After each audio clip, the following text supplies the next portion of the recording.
চুল পড়া রোধ করার জন্য আসলে আমরা অনেক ধরনের ট্রিটমেন্ট ইতিমধ্যেই এতদিন করে আসছি, যেরকম PRP, low light laser therapy, hair transplant. এটার সাথে সাথে আসলে আমরা যেটা লক্ষ্য করেছি যে স্ক্যাল্পের হেলথটা যদি ঠিকঠাক না থাকে তাহলে আসলে আমরা অনেক ধরনের প্রবলেম ফেস করি। যেরকম আমাদের স্ক্যাল্পে অনেকের ফ্লেকি ভাব থাকে, অনেকের শুষ্কতার কারণে চুল বেশি পড়ে এবং চুল পাতলা হয়ে যাচ্ছে। সেটার কারণে আসলে আমরা অনেকদিন যাবতই করে যাচ্ছি হাইড্রাফেশিয়াল ক্যারাভাইভ।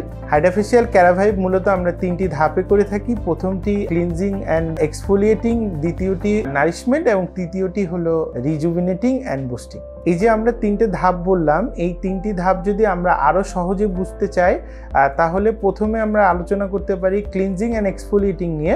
আমাদের স্ক্যাল্পে যে ধরনের ফ্লেক্সগুলো জমা হয় বা তেল জমা হয় বা অবাঞ্ছিত যে ময়লাগুলো জমা হয় সেই জিনিসগুলোকে কারেকশন করা। দ্বিতীয় ধাপে নারিশমেন্টের জন্য আমরা বিভিন্ন ধরনের মেডিসিন ব্যবহার করে থাকি, যেটা চুলের গ্রোথকে আরও ভালো করবে এবং ইনহ্যান্স করতে সাহায্য করে। এবং বুস্টিংটা যেটা ফাইনালি করা হয় সেটাতে আসলে বুস্টার দেওয়া হয় যাতে চুলের গোড়াটা শক্ত হয় এবং চুলটা ভলিউমাইজ হয় এবং নারিশড হয়।